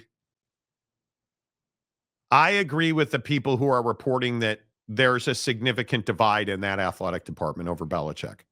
There are some people who are embarrassed by him, and I think when you get into that news, yeah. Eggy, breaking news: Bill can coach again because Brady takes QB coach job. Wow, that's a red ass. Okay. Bill to the college game as Nick Saban was to the NFL game. You know, there was a really interesting interview. Bill Belichick was on the Ryan Clark podcast, which for the life of me, I can't remember what it's called. And he talked about how he was at LSU and he was offered the Miami job, and him and his agent, Jimmy Sexton, were having a conversation about, hey, Jimmy, where Nick Saban wanted to be. And Jimmy Sexton said to him, well, what do you want to do when it's all over? What do you want to do? Do you want to win college, or what do you want your legacy to be? And Nick Saban was like, well, I want my legacy to be the best college football coach ever. And Jimmy Sexton was like, okay, well, we're staying at LSU. And Nick Saban said, no, I'm taking the Dolphins job. And he said it was the single biggest mistake of his life. And not because, and I think a lot of people think that Nick Saban was terrible with the Dolphins and couldn't coach, and that nothing could be further from the truth. And the shocking thing was that Nick Saban just did not like, and he talks about it straight up. He's like, I did not like that you can't take somebody from a raw shape and sculpt them into a man and a good person and a good football player. And I think that's an incredible thing for him to. Their whole job, dude. I cannot tell you how awesome that podcast was. Like, because Nick was, his second year they were 6-10, and like his first year they were 5-7. So he wasn't terrible. He was building a program, and I think they finished his first year. They were like second in the East. Everybody thinks like he never won a game. They weren't a bad football team, but he missed college football, and I think you guys should go find it. It's amazing. It was pretty amazing. Nick Saban is a better man than you are. Yeah. I'm not excited for later today. Thank you, Greg. Notice he didn't mention what later today entails. It's just to be known that that team shall not be named, and we're not talking about it. Yeah. Oh, and the Phillies just can't catch the baseball. Shohei Ohtani, they had a major shift on for me. Hits it right to the guy playing short, and the guy dropped it. Like, the Phillies are just not good at catching the ball. And if the Phillies had this offense and Bohm could catch a baseball, they might actually win the World Series. But they're not a good defensive team. That is terrible, man. Yeah, went right under his glove. Jesus, dude. It's a little league error. It's a little league error. But, you know, Greg, I actually am thankful they won last night because it got me a second game. And the Chicago Cubs, I don't like the pitching matchup for the Cubs tonight. I don't like the fact that Ian Happ is going to strike out 13 more times in this game tonight. Because we were watching it live on the show yesterday. Ian Happ took a fastball and then struck out on a breaking ball and never had a competitive at bat. And I'm just going to continue to tell people that I understand why Ian Happ's in the lineup. That can't happen next year. And I'm already pissed off listening to the score today. Well, our sources are telling us the Cubs are all in. on pitching next year. And okay, well, what about this year? I'm a season ticket holder trying to make money. What about this year? Because this shit right here probably ain't winning anything.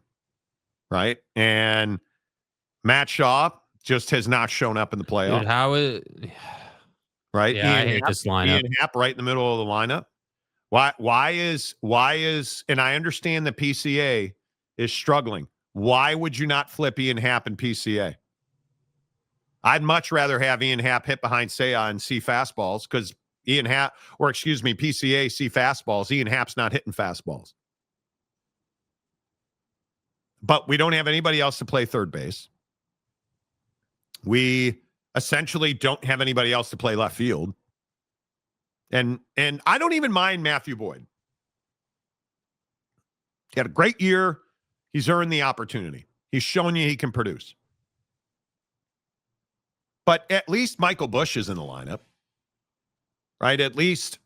Yeah, the thing I don't like about this lineup is I would agree PCA, it makes no sense to have him hitting seventh in your lineup. That's just not good managing, in my opinion. Especially against Peralta, who struck out 9 Cubs in, what was that, game 1? Well, and the other problem I have with this is if you're facing a strikeout pitcher, your 9-hitter needs to be a higher contact rate guy than Matt Shaw is. And that's my problem is that I would have Dansby a little bit higher up. Like I'd probably put I honestly wouldn't even have a problem having PCA, be my 9-hitter and then have Shaw as my 7-hitter, because then at least I know, okay, well, if we're striking out a lot, maybe we can get something going a little earlier, deeper in the lineup. Like I don't know, man. I don't get it. And Greg Hawkins, I don't know what you think. I can't have Matt Shaw hitting behind Seiya. I cannot. I will not. He's just been so bad. Yeah, you got to think about 2032. No, Matt Shaw has not been good. And Ian Happ just motherfucking he doesn't make contact anymore. It's just not who he is. And it's really frustrating because I love the guy. I really do. But you look at Matt Shaw. Do you guys understand how many hits Matt Shaw has in the postseason? How about that? How about not a single hit in the postseason? He's got a 250 OBP. What are we supposed to do with that? Like, what are we supposed to do with that? He's got no hits, no RBIs, 4 walks, 7 strikeouts. Dog shit. Okay, look at this. Sorry, not to interrupt you.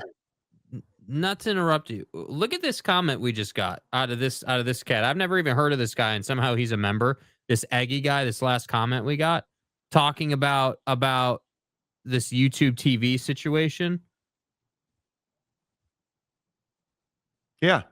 What about it? I don't understand. Is that new? Yes. It's about a month old.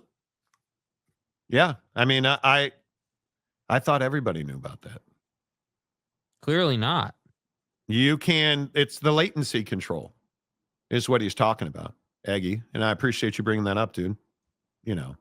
Hap's stats are inflated. We will be down or up like 5, and he will hit a meaningless home run.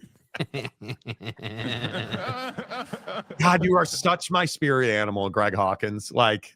Nico Horner, Cubs second baseman and one of the best hitters in baseball, is my dark horse player in this game, dude. All I'm asking for is have the Bryce Harper. Jesus, did he just hit a seed? Have the Bryce Harper approach. Give me a fastball that I can bang into the opposite alley. If I am Nico Horner, all Nico Horner does is go up there and pound fastballs through the right side. 300 hitter. All Ian Happ does is try and hit balls to the moon. Roll over ground ball guy or strikeout guy. Matt Shaw swings at fastballs that are up and away, and he can't stop doing it. Who are you, Javi Baez? I mean, it's remarkable to me. It's remarkable to me. I strongly believe the wild card player in this lineup is Nico Horner. I totally agree. Okay, but let's say it 100%. is Nico. Put the lineup back on the screen. Let's say it is Nico. You're telling me it's good that your X factor is your 2-hitter? Like the thing that I am encouraged about is that part of the lineup 1 through 4 is actually, and I even hate saying this, Kyle Tucker, Mr. $500 million dude, is putting together 2 games of really good at bats. The laying off that low breaking ball in the middle of the plate where it almost hits the point of home plate. That has been his kryptonite for 2 months. And he's starting to lay off that pitch, and he's getting on base. And Nico is Nico. Michael Bush, screw Justin Turner. Anybody want to explain to me why on earth Justin Turner was in the lineup the other night? And I don't care if the guy's ambidextrous pitching. Put Michael Bush in the lineup. The guy's Monty, you got to shake up the lineup once in a while. Come on, dude. Come on. And I could be alone on this. I'm not saying to fire Craig Counsell. You got to ask some questions about the lineup card. And the way that we're using, like that Brad Keller was your answer in the 9th was a little nervy. Greg and I were messaging about this. It's a little nervy with Brad Keller out there. Too bad the Cubs ain't getting Kyle Tucker back. Not too bad. Nah, I wouldn't pay him. I am not the guy that wants to pay Kyle Tucker $350 million. Yeah. Not after this slump. Send his ass back to Houston, dude. This prolonged drought that he's been in, that he was unable to find his way out of. Hell no. I'm not here for it. I'm not here for it. I truly am not here for it. Yeah. My sister has DirecTV, said I was 7 seconds ahead of her broadcast. Okay. Streaming TV is becoming like cable, way too expensive. Dude, don't get me started. If it wasn't a tax write-off, my accountant asked me the other day, hey, you know how much you're paying for? Yeah, I know. I'm paying almost $490 a month in entertainment fees. Like, it's ridiculous. How are you paying that much? YouTube TV, NFL Sunday Ticket, HBO Max. Now, I also get rebated on the Cock, HBO Max, and one other one through Amex Platinum. And my wife gets one for Netflix. So the net is not $490. The gross is $490. But it's stupidly expensive. Yeah. I seen videos about that mic. It's interesting for sure. Get a good Android TV box. Plenty of apps to watch, plenty of stuff without paying. Android is for peasants, dude. We don't talk that energy on this show. Yeah, what do? Get that at Target? Yeah. Come on. I hate Target.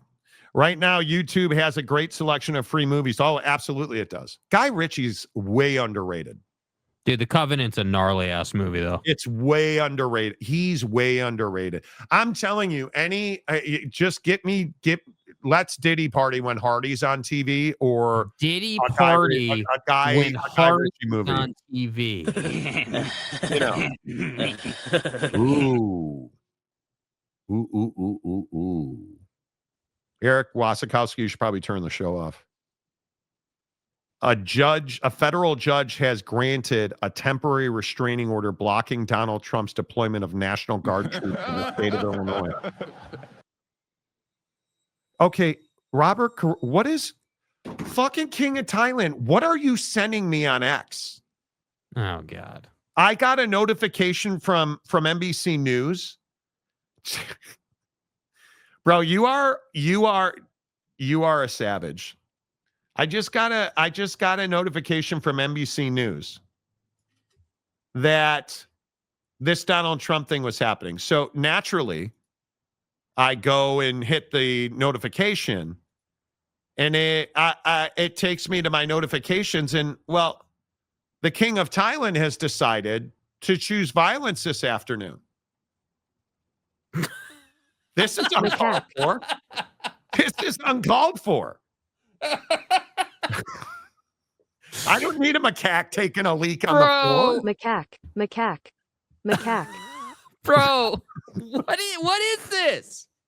What is this? Oh, he's batting fourth for the Cubs today. Thank you for that. Bro, what are you doing? Now I've seen it all. Now I've seen it all. Now I've seen it all.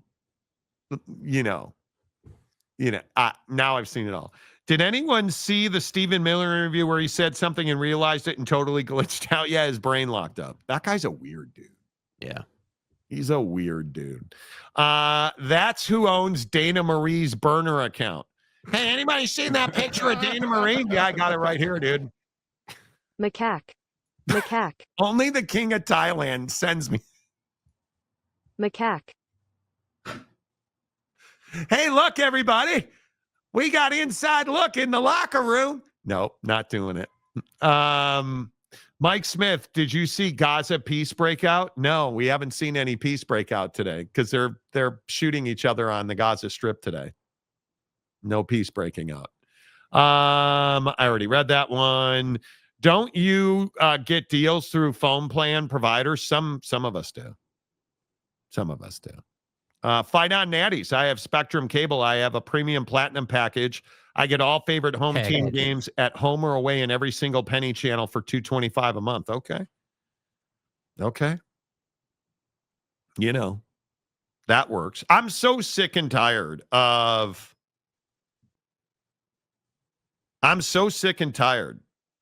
how all of this is played out with what we're all paying for television. It literally wears me out. Yeah, dude. It's a racket. It's frustrating. It's a poor experience. But I'm not sitting here complaining that I can get Dodgers Phillies on my phone whenever I want. Well, and I live a very privileged life. I was talking to a gal this morning, and she said, "Dude, I follow you on Instagram, and you have one of the best lives I've ever seen." Yeah, 100%. 100%. And I still am pissed off I got to pay this much for television. I'm not struggling. I'm not saying that I can't afford it. I don't want to pay it. I want one bill. Give me a flat fee, $100. I get everything I want. Done. I'd probably pay twice that. Yeah, you just want to take it in the rectory once, not 10 times, Are you done? No. That's not nice. That's not nice. I got the YouTube TV, and that's how I look at it. See, now that's going to be a Dabo reference, And that's how I look at it. That's a Dabo Swinney reference. Yeah. Bottom of the fourth, one out, no score. Dodgers and Phillies. I got the YouTube TV. And this goes back to our conversation last night, having a strong mindset and a strong plan, and you can live your best life. Yes, you can. Dude, I'm sitting here, and I got an email from Slamazon, and I'm talking to a supplier. This one we have, but it's expensive. Have to add 90 cents for one product. I'm trying to get an upgrade on a unit that I sell to differentiate it from everything else. They're charging you 90 cents for that. For that upgraded piece that you and I talked about before the show. You know what I'm talking about, Jake? Yeah, I know what you're talking about. And it's probably worth it. I can probably sell it for Act of Congress. Well, it is, but I could probably sell it for $2 more. But that's going to cost me. What's that going to cost me in manufacturing? Then you got to do. See, the problem is then you got to tell that story on the listing, though. You're going to have to. Well, my main competitor does the exact same thing, and he sells 1,600 units a month. Yeah. I mean, I'm not saying it's not worth it. 90 cents a pop. Damn. Is it just bigger, or is the quality better? I don't want to see what I did there. That's some of my best material right there, dude. Jake, it's bigger and thicker. Lean and girth. I wish I could tell you guys what it is. Does it matter if I tell people what it is? It doesn't. I don't think it does. No. I am upgrading. I sell a product. I'm not going to tell you what the product is, but I sell a product that's got a hook on it, a metal hook. And the hook that I currently use is shitty. It's a little small hook. To upgrade it to a bigger, thicker hook is 90 cents a unit. And if I order 750 units, that's now $750. Stay hard. That I have to put into it. And so that'll take me over for that. To reorder that many, I would have to probably go down to 500 units because I'm not ready to put out $4,000 on a reorder on this. So we'll have to talk. We'll have to assemble the power team. Monty's bait and tackle. Oh my God, you have no idea. So when we used to get all the spam calls, Monty's what was his bait and name? tackle. Tad Stevens. Tad Stevens, bait and tackle, boy. John Mateer's cousin. So I used to when hey, this is Rodney from Fast Funding. Hey, boy. Right? And so they would always be like, hey, do you still own your business? Yeah, boy, it's I own a bait and tackle shop. Well, down here by the lake, boy. Well, what all do you guys sell? I mean, is this what are we doing? Well, I got me some baits. I got some spinner baits. I got some flies. I sell all kinds of a fishing line, like 100-pound test. I mean, that thing will throw a cock out into the water and you wind up. Well, sir. Okay, sir. Well, how many units are you selling a month?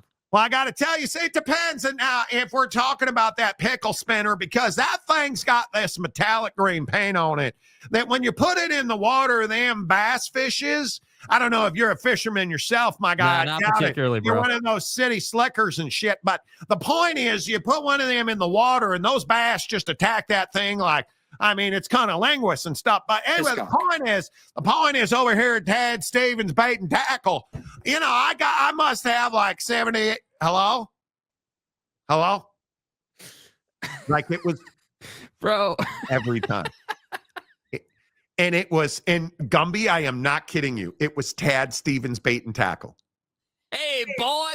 And it was always the fast funding guy. Well, how much money are you looking for there, sir? Well, I got to tell you something. These spinner bait, they've got really expensive. So if I could get, spinner bait's not real high right now, but man, you look at this other bait and tackle, boy, oh boy. Tell you about this pickle rod bait. It's expensive. It's $4 a unit retail.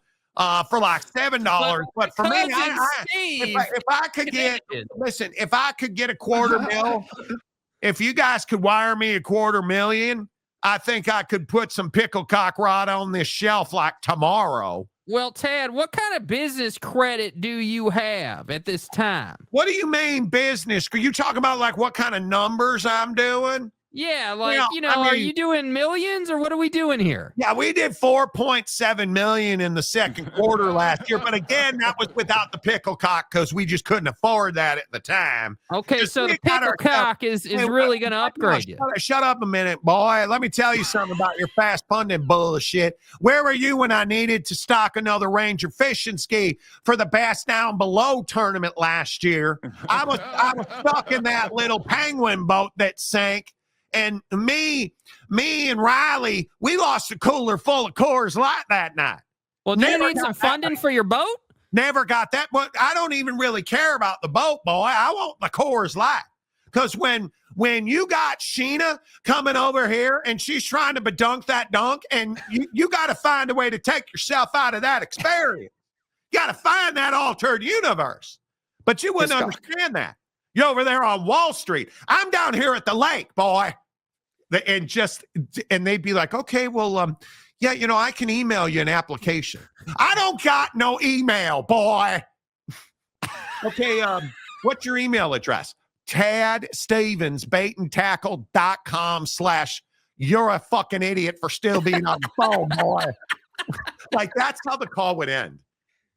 It's just, It's man. sounds like Senator Kennedy has invaded the Monty show. Facts. It is what it is. Fish attack that tackle like a boy in Alabama attacks his first cut. Let me tell you something about the spinnerbait. You know, Spinnerbait. I gotta tell you, my cousin Rodney. He's got a 12-year-old Rodney Jr. He's in a boys' work camp now because he was on his cousin like white on rice. You know what I'm saying? Anyway, the point is Rodney and I were down visiting Rodney Jr. and he was telling us, boy, and then they would like you'd hear it go click, and you'd be like, all right, cool. All right, so let's get back to Slamazon. Unbelievable. Gumby derails this show on a regular basis. Oh no. Oh no. Oh no. We lose again. Dylan Edwards out against TCU this weekend. Third full game of the year that he's out. Problem. Health check on Monty ASAP. Nah, dude. More intrigued with Tish James going to jail. Who's Tish James? I don't even know who that is. Do you sell that Jakey Two Shakes Panther Martin boy? Hey, boy, you got to bring that Panther piss over here. I got a hot date tonight. You know, I just like I enjoy messing around with. I enjoy prank callers so much. What's the update on the Dana pick? Oh, we got it. Did you not see it? There you go. She's a bot. Dana Marie's not real. We've established that. We're writing it off. She's not real. You know, Deliverance has nothing in you. You want to rephrase? Monty, have you seen Deliverance before? No, but I'm going to see it when Oklahoma's pounding Arch Main.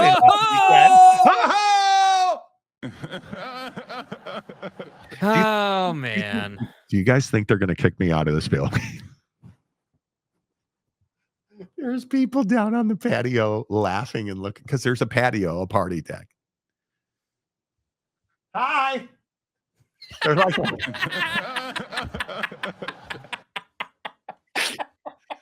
oh my God. Hey, boy. You know. You don't think about it. I've had my own studio. Rose out here talking about the pickle tickler. Let me tell you about this pickle cock spinnerbait. It's got this green metallic paint on it. Bro. Hey, you ever seen a pickle cock, boy? Kick it will flow. You ought to Google search that. Probably. Okay. All right. Okay. Last one. That's not how we roll around here, man. That's not how we roll around here, boy. Hey, boy. Daisy Dukes ain't just for the girls down in these parts, boy. You got to have a good twang on your boy. Hey, boy. Right? Like, Texas might be piggy. Well, it's interesting. This John Mateer story. John is going to try and play. John Mateer. John Mateer is going to try and play against Texas. Should we? Let me ask you real quick. I didn't think that Oklahoma State could be any worse than Oklahoma State is. It is literally embarrassing, dude. Now they don't want to play Bedlam. OU's athletic director called Oak State and said, hey, let's put the band back together. Oak State said, no, we're not interested. No, I don't think so, bro. No. You're not Why would they want to? Why would they? Oh, because they never win. To be relevant? How about to be relevant? But they wouldn't be relevant because they lose every single time. Right. But at least you're on national TV once a year. Yeah, well. You're not on national TV right now, boy. I mean, seriously, you guys. How bad is Oak State right now that you don't want to play Bedlam? Do you? And it's unclear to me anyway, at least in the story I read. Was this pre or post Gundy? I think this was pre-Gundy because Gundy had talked about it multiple times. I am very curious. I think I think this was before Gundy got fired. Yeah. I think this is such a bad look for Oak State. To not want Bedlam is a really bad look. It's not that you want Bedlam. You need Bedlam. You need Oklahoma. I don't care how many different times I can say this. I don't care how other many ways you spin this. Oak State needs Oklahoma. Oklahoma don't need Oak State. Correct. Oak State needs Oklahoma, and they need to play Bedlam every year. Yeah, but they're too scared to do it. I think Mike Gundy didn't. I just, if you think of the great rivalries, BYU, Utah, Oregon State, Pitt, West Virginia, you think of the great games. Bedlam should be there. Should be played every year. Yeah. Every single year. We should, every single year. And Oklahoma State doesn't want it.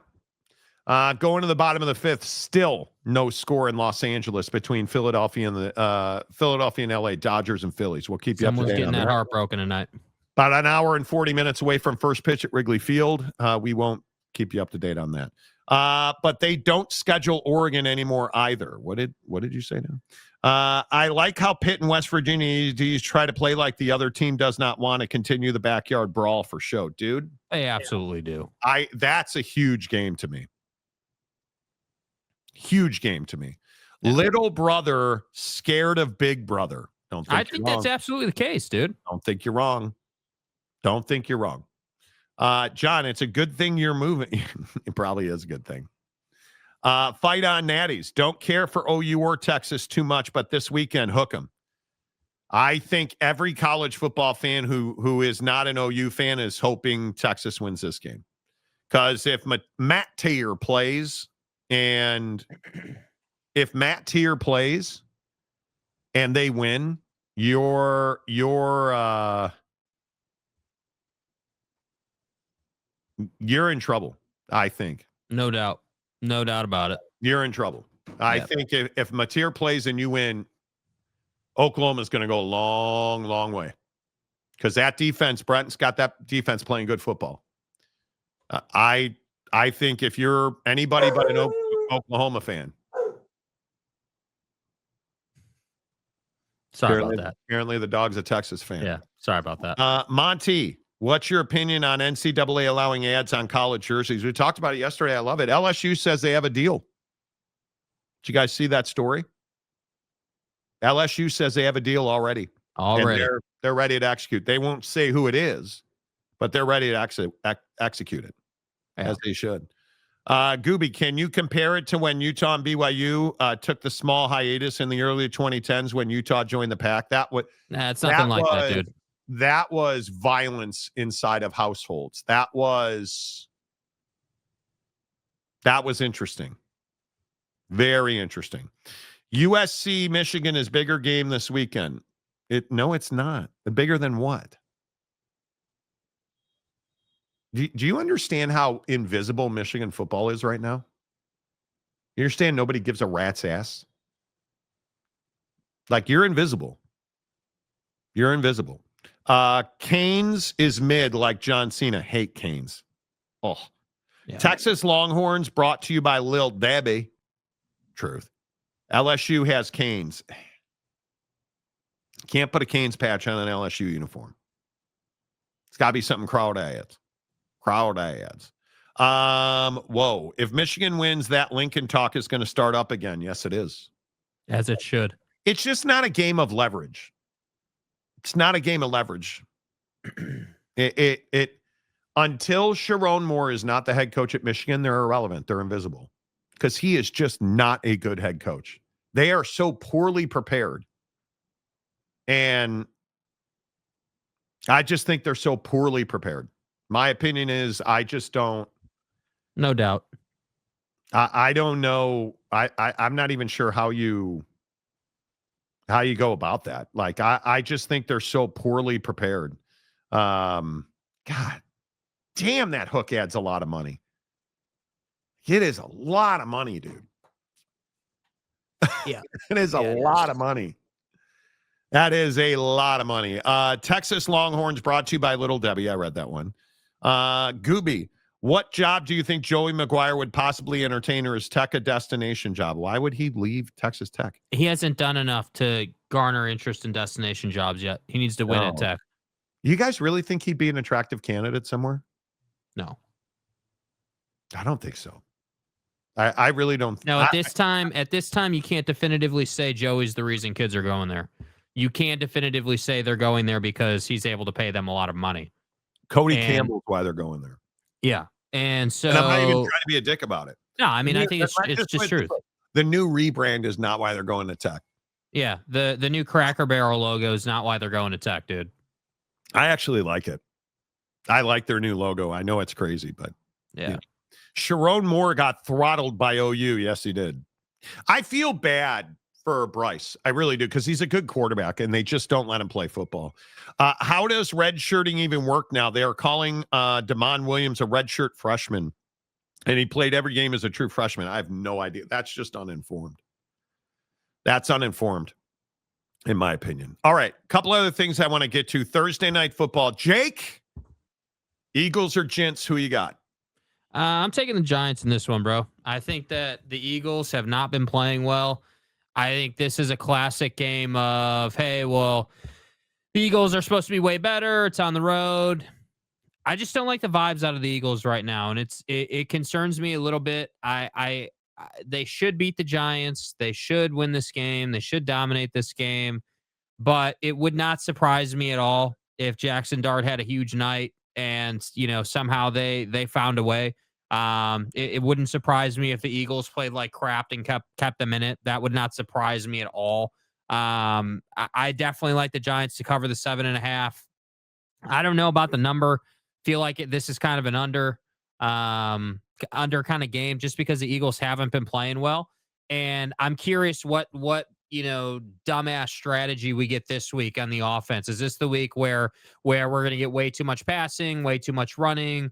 Is this the week where we have more fights on the sideline? Like, what are we doing? And it's also Thursday night.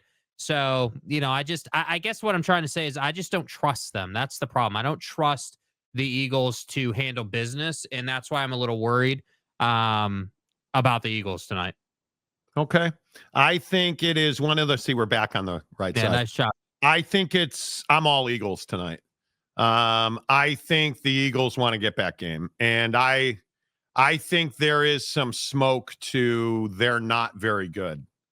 And the thing that really concerns me is now I was watching the Todd McShay podcast, and he was talking about how Nick Sirianni is tipping his pitches with his formations.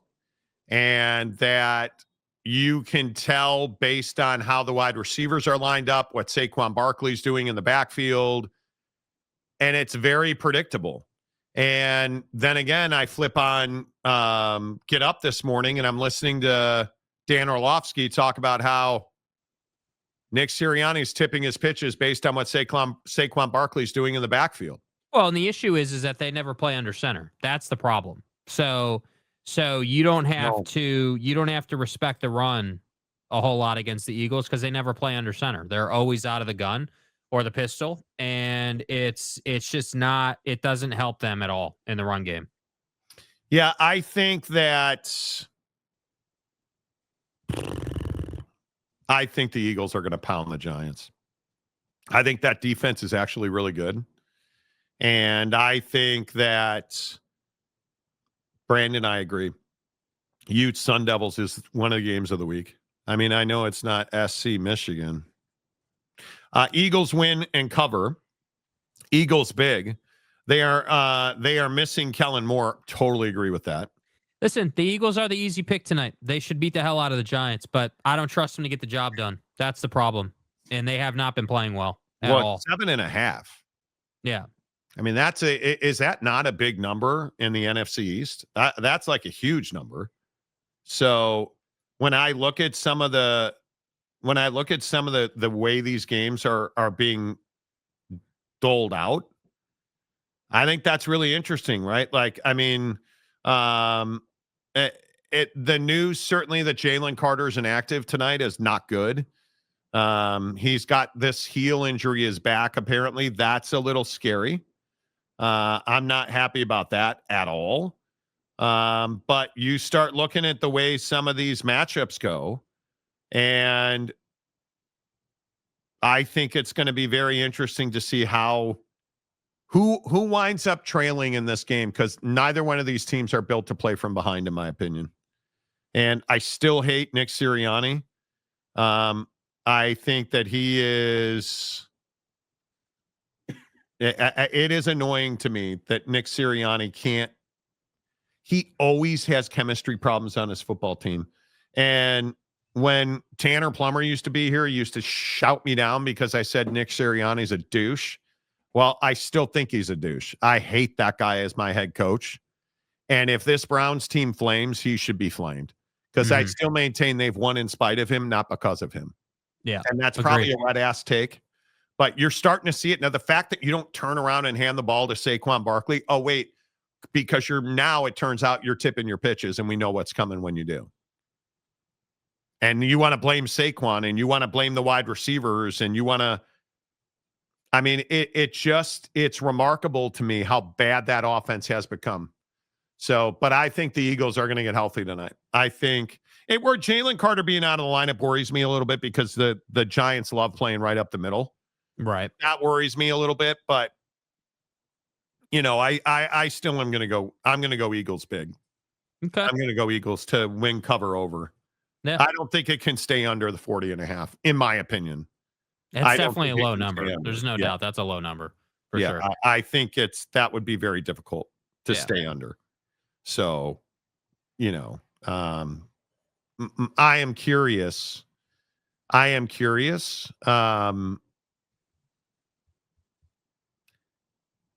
I'll be interested to see which one of these quarterbacks is quarterbacking their team longer, Jalen Hurts or Jackson Dart.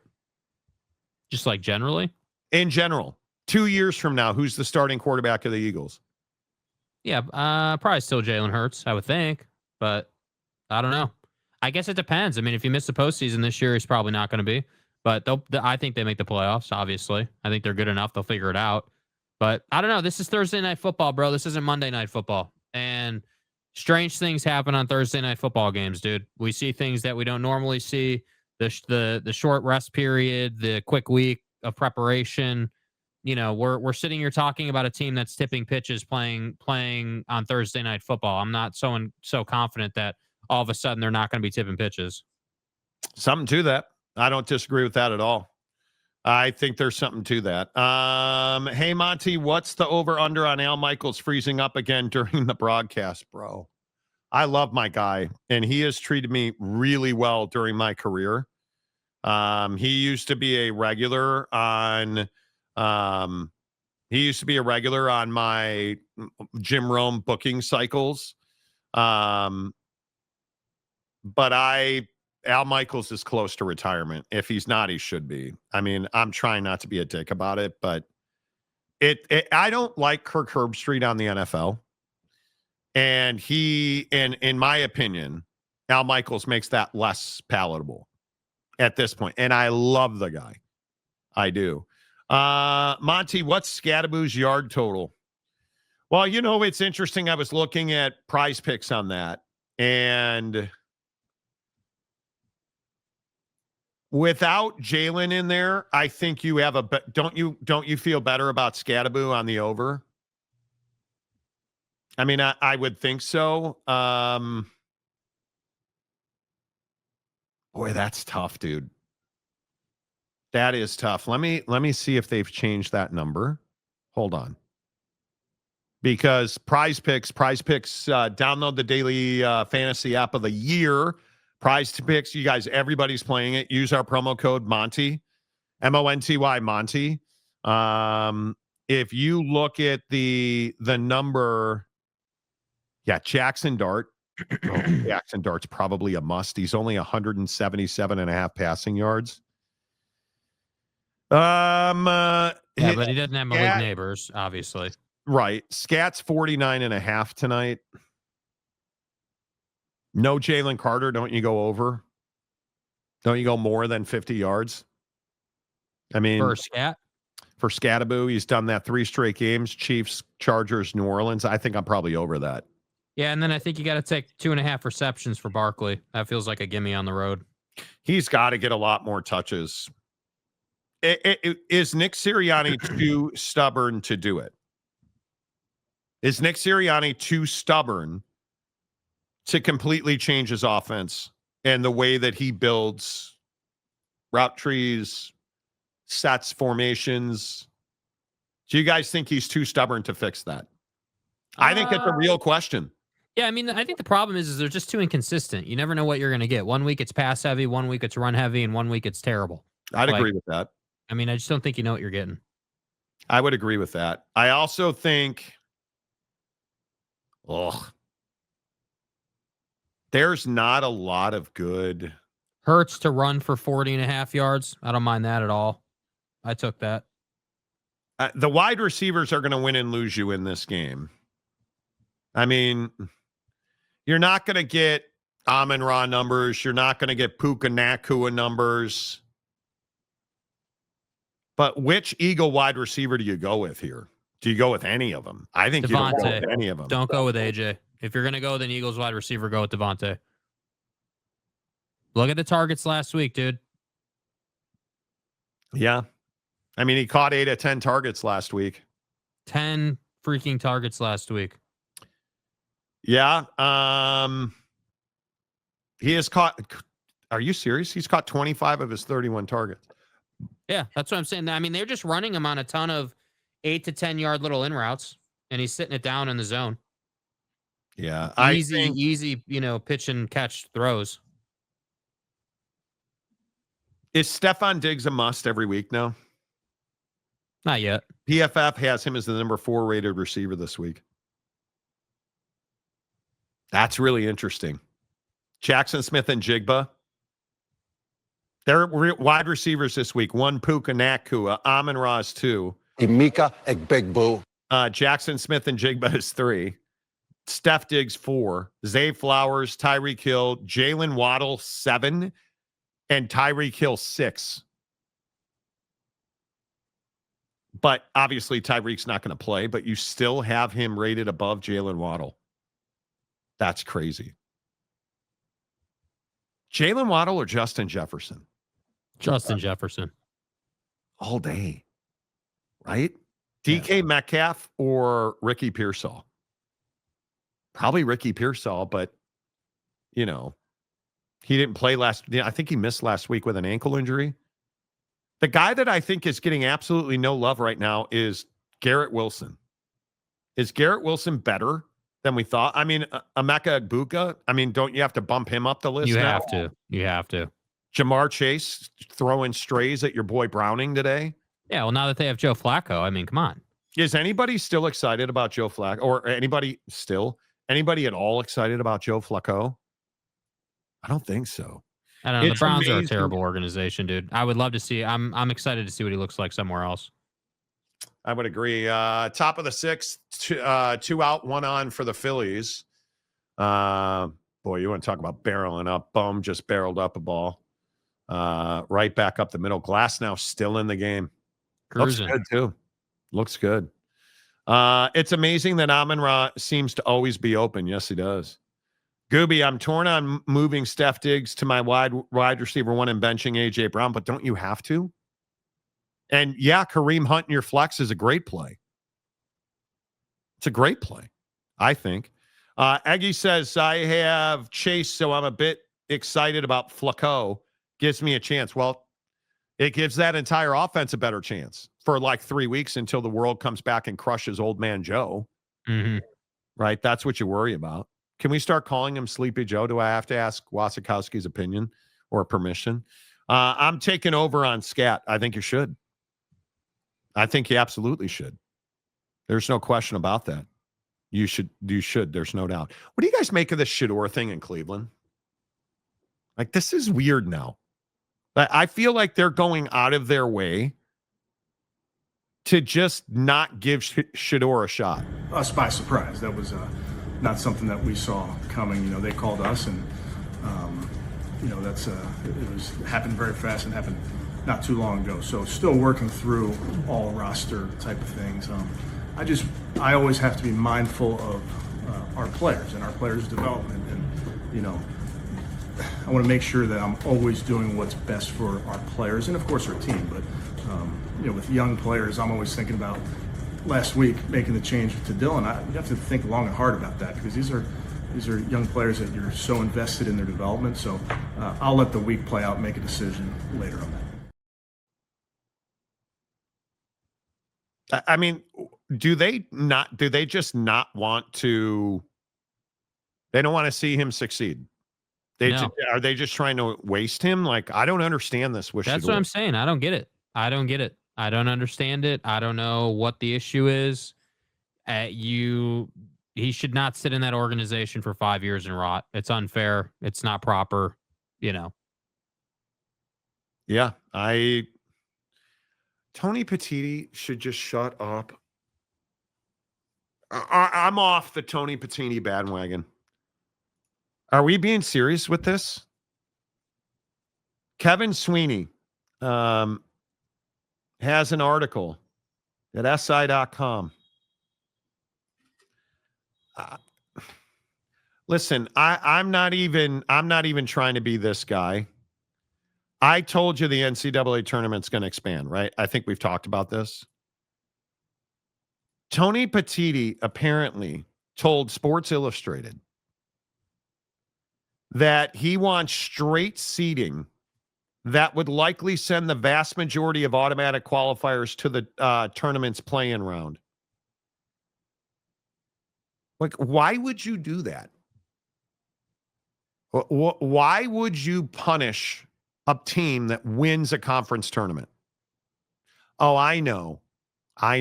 So that your teams can be higher ranked. Like, at what point does the Big Ten stop trying to fix the game and just get better at playing sports and stop trying to cheat their way to championships?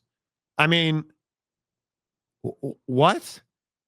I think part of the motivation for the NCAA is a recognition with these larger conferences. You're going to force teams to closer to 500 records in their conferences. What access do they have? I think overall, with the system we have now with larger conferences, more access is better.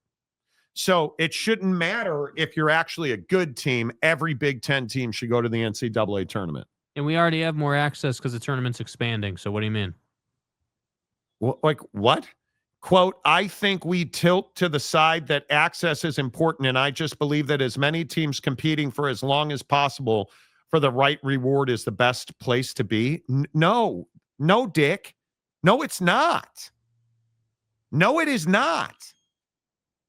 You need to win games. If you want access to the upper level of revenue in college sports, you need to win games. Like, how long is Tony Petitti going to stand in the way of progress for everybody else but the Big Ten? This is moronic. This is absolutely moronic. So we should just do away with Cinderella, make it as difficult as possible for, the A10 champion to have any shot at any fun or happiness ever, just so that the worst team in the Big Ten can get in the NCAA tournament. Pretty much. No. The answer is no. The answer is shut up, Tony. And I am. Shut the fuck up, Donnie. I just continue to tell you guys this, and Big Ten fans lose their mind, specifically Michigan a-hole loses their mind when I say this. You better be thankful Tony Petitti is your commissioner if you're in the Big Ten. And if you're not a Big Ten fan, you should be laughing your ass off at the Big Ten right now, because they're trying to I love the fact that every Michigan fan's like, oh, dude, socialism sucks unless you're Michigan and we need a free pass. Because that's what Tony Petitti's doing right here. I'm so fed up with this. Everybody gets in because we can't win games, so we're just going to make it so everybody gets in. Absolutely. You can't win games, and you actually had a better basketball year than you have had in some years, and now you're out here stumping to let everybody get in and crush the little guy. And the only thing that most of us really appreciate about the NCAA tournament is teams like FIU and San Diego State and actually have a chance to win the NCAA tournament. Ball don't lie. Win games. Win games. Win games. But no, you want a free pass. I'm so over it. Yeah, it's tired for sure. I Absolutely tired. Fight on natties. This morning, Stephen A. comparing the Sanders kid situation to Kobe when he was a rookie. What has Kobe being a rookie got to do with Shedeur Sanders not getting a shot at all?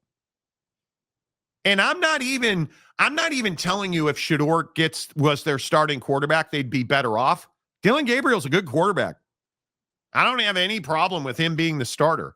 But you're not even going to make Shedeur the backup? You're going to go with a guy in Zappy who we already know is a practice squad guy in this league? Hey, come on. It's stupid. It's really dumb. Who does Petiti think he is? Michigan football, apparently. The Little 10 is not good at sports as a whole, so why not rig the system? Seriously. Mike Smith, he don't like the basketball situation because it is where the smaller schools have more chance of getting into the tourney, taking spaces away from the big schools. This is not football. Exactly right. Correct. Gumby. Gonzaga. Yeah, bro. Yeah. Yet Utah fired their coach during the season last year. Gonzaga. I'm amazed by it. I'm amazed by it. Paxton, the little guy is dead in sports. Totally. Fat. Jesus. Everyone should get in. Signed, Bobby Hurley. Gonzaga. Bobby Hurley. His wife probably still hates me over real estate deals. Man, that just lights me on fire. Thinking about. Yeah, it's soft as hell, dude. It's soft as hell, and it's just a terrible. It's good for nobody except them. But Jake, socialism sucks. Yeah. It's exactly right. It is soft as hell. Yeah. And I'm not here for it. Yeah. I'm not here for it. I am. That's amazing to me. I just, Yeah. Yeah. I don't. I give up. Anyway, there you have it. A couple other. Should we do non-sports stories today, Jake? It's your call, bro. It's the Monty Show. It's the Morty program. Let's talk about conjoined twins again. Jake was weirded. This is nasty ass business right here. Jake was weirded out by this story. This is freaking nasty. I'm just telling you now. We talked about the conjoined twins. You guys remember this story? One got married, the other one did not. But they were both there. Wow. Macaque. That was well timed. One got married, and they were both there for the nuptial cementing, if you will, of the relationship.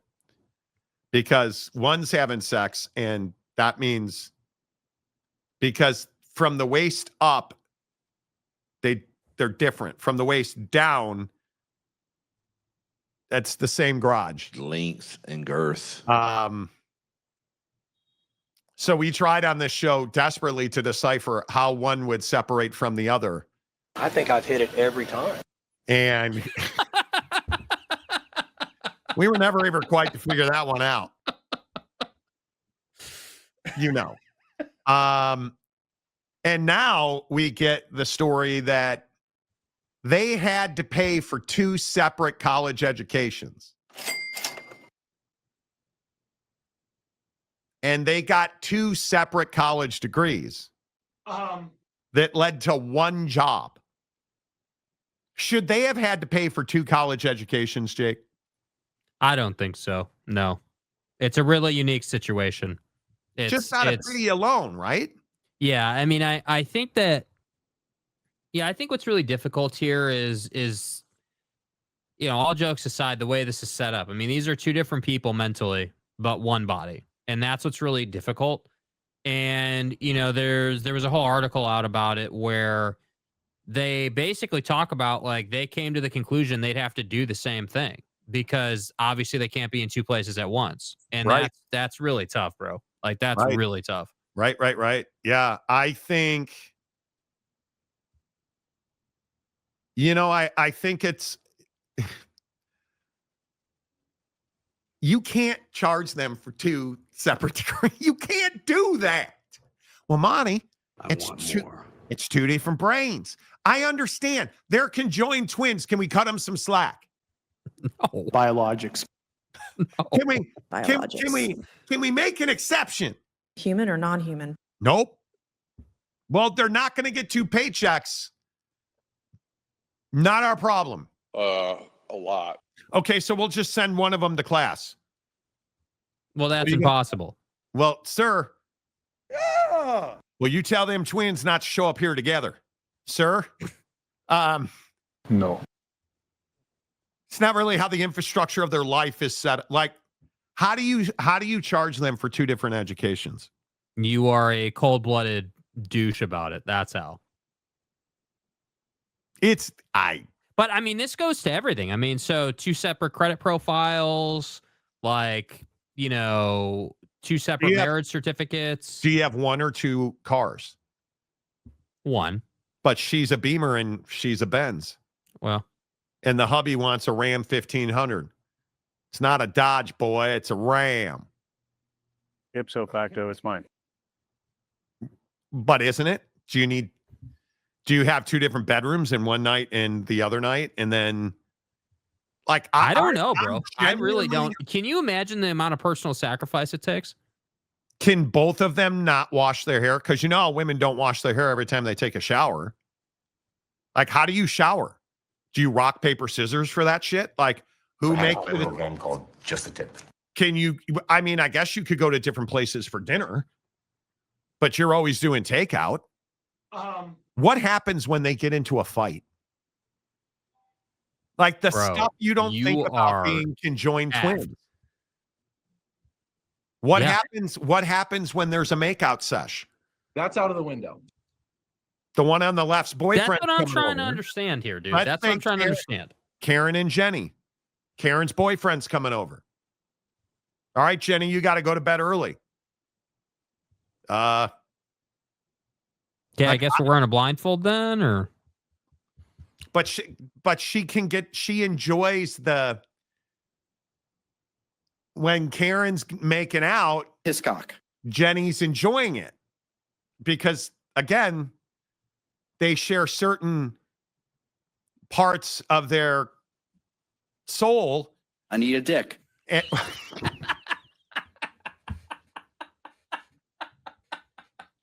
you're a bad person. You're a terrible person. It is what it is. You're a bad person. You're not a nice person. You're a bad person. I just want to thank you all.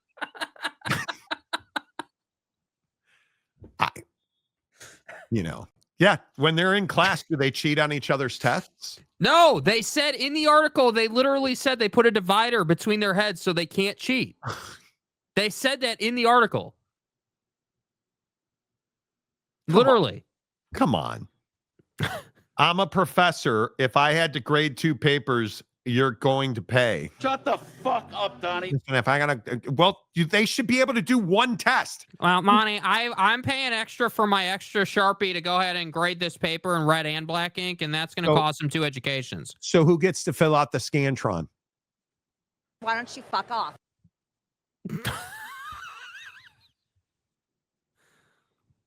Right? Do they study together? I mean, philosophically speaking, because physically they do, but philosophically, I mean, these are all questions. I'm genuinely curious. I'm still a human. They should not have to pay for two educations. Well, Biologics. That would be amazing crime show. One conjoined twin tries to get away with murdering the other. I didn't see what happened. Okay, you're Fat Jesus, you're a bad person. Dude. They got a game called Lampshade. Okay, Wow, bro. Wow. Dude. Wow. Dude. Are they ambidextrous? Jenny, can you help me over here? My arm is tired. Bro. Ask Steve if they're ambidextrous. Like, how do you even do that? Because one brain controls the left arm, the other brain controls the right arm. But I don't even. That's my new Shark Tank product. Head blinders for conjoined twins.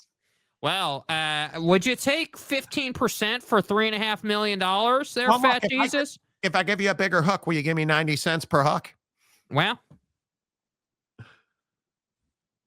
Oh, my God. I don't anyway, that makes my head hurt. Yeah. It brings a whole new meaning to friends with benefits. Dude.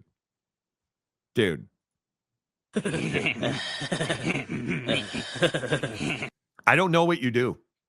They shouldn't have had to pay for 2 educations. Nope. Right? But here we are. You shouldn't. No.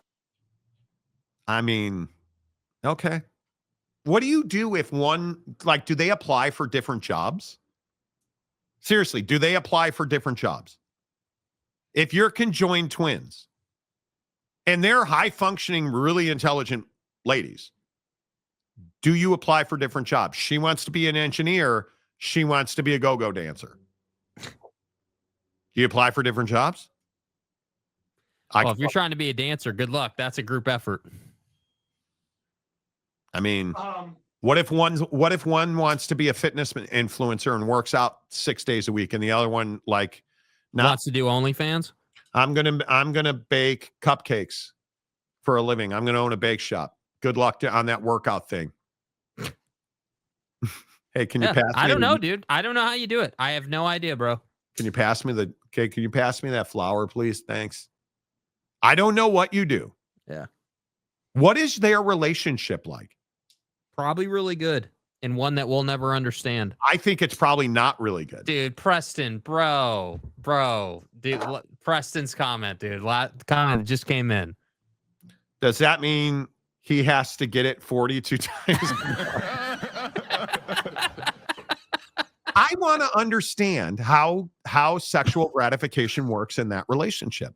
I still think it's the most, because they're married. Well,